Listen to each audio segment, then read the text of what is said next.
The bright sparks on fire. Would you be willing to spend 10 to 15 years working 2 jobs, living in rented student-style digs and saving and investing every possible dollar if it meant you could retire in your 30s? A growing number of millennials think fire is worth the sacrifice. Written by Helen Hawkes. How does a 20-something rebel against the system in 2019? For a growing number of millennials, the answer is simple: by saving money. More specifically, they are radically reducing spending to stash away at least 50% of their income and retire in their 30s or 40s. FIRE, Financial Independence Retire Early, is an international movement of people who seek financial control and flexibility by strict budgeting and frugal living.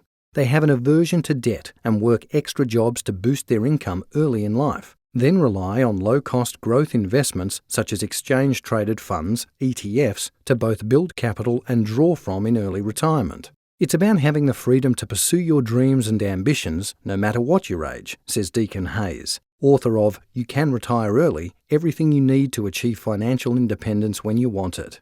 When your net worth is 25 times your annual expenses, you're considered financially independent. FIRE was born in 1992 out of the best-selling book Your Money or Your Life, 9 Steps to Transforming Your Relationship with Money and Achieving Financial Independence by Vicky Robin and Joe Dominguez.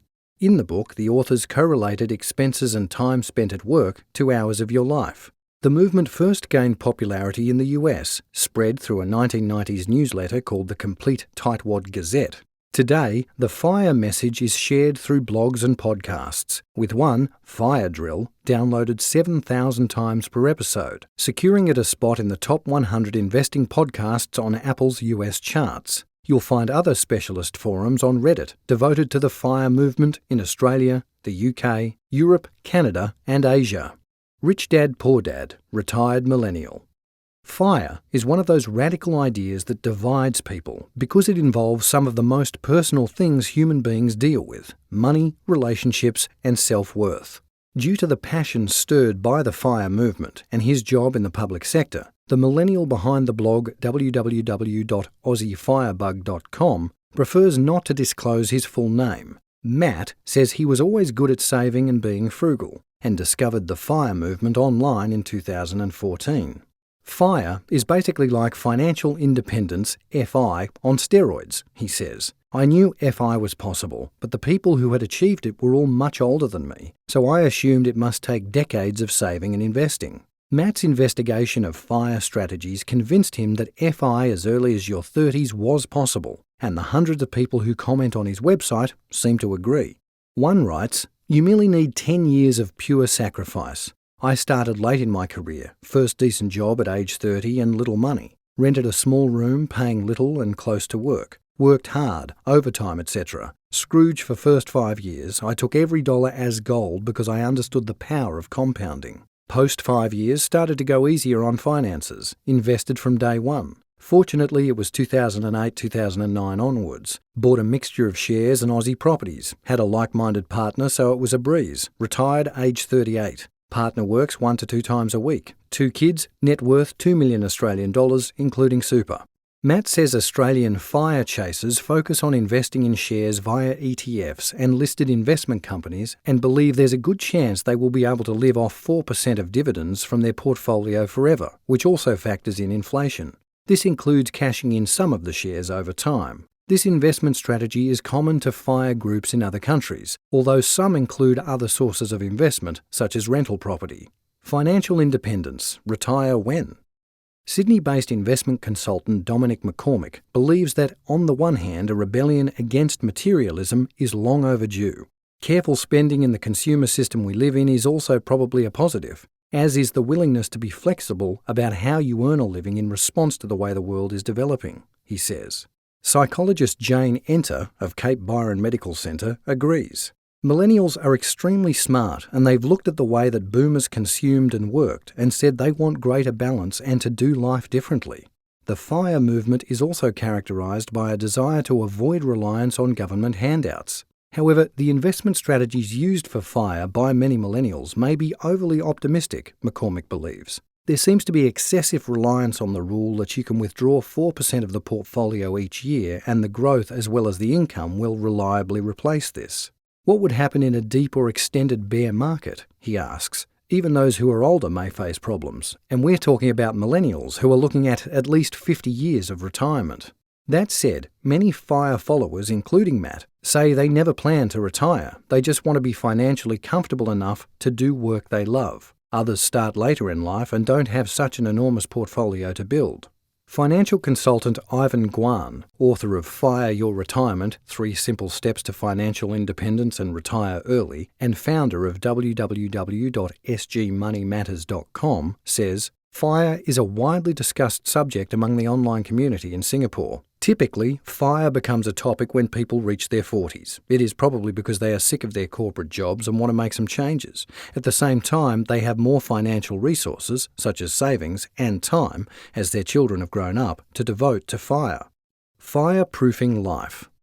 McCormick says that theoretically, the FIRE model could work if millennials save and invest enough money to not only account for long retirement, but also inflation and unexpected life events, such as illness.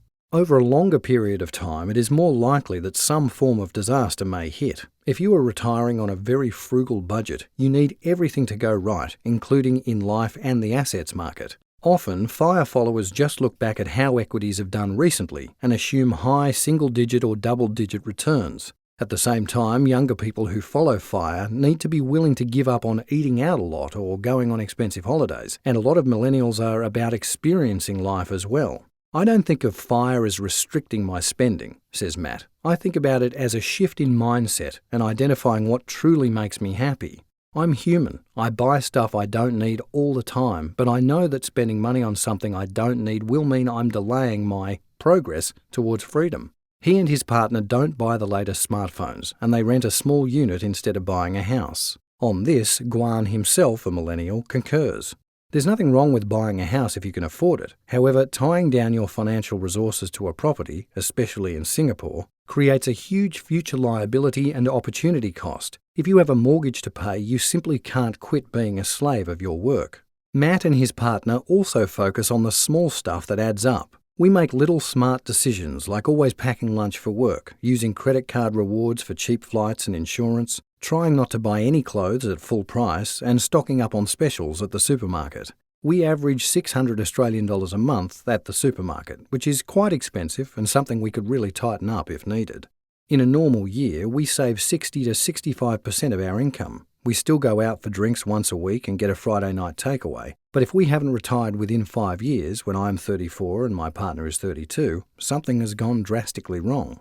Of course, you could argue that someone in a first world country on a higher paid career has a better chance of building a bulletproof portfolio. For many people, FIRE is outside of the realm of their day-to-day life because they don't make a living wage, says Elizabeth Willard Thames, author of Meet the Frugal Woods, Achieving Financial Independence Through Simple Living. Achieving FIRE in Singapore is exceptionally challenging considering the high cost of living in one of the world's most expensive cities, says Guan. However, he believes the FIRE movement awakens a person's desire to achieve more in their lives, not only limited to financial success but other aspects in life. It also helps bring up the society's standard of financial literacy. The bad thing about the FIRE movement is that if you're not careful, you may end up sacrificing other important things in your life. Matt agrees a potential disadvantage is alienating yourself from friends or family because they live a vastly different lifestyle than you. The advantage, he says, is peace of mind, options, and being able to prioritise what's important. The value of work. Work is not just about paying the bills. It can be meaningful if it gives you purpose, development opportunities, and recognition. People need meaning and connection, a reason to get up each day. For many, a job can provide that, as well as structure and connection with colleagues, says Enter. On the other hand, if you have a job you hate, or you just don't believe in the capitalist consumerist world most of us live in, then the idea of giving up 40 hours a week of your life to work may rankle a little. It is believed to be Confucius who said, "Choose a job you love and you will never have to work a day in your life." When you work for your passion instead of survival, the whole dynamic changes, says Guan. But I must admit it is not easy to achieve. The answer for many may indeed be FIRE. In other words, a focus on becoming financially independent as soon as possible. It seems life after work, and a big life, is possible no matter whether you're 30 or 65. According to Guan, the difference between a dream and reality is action.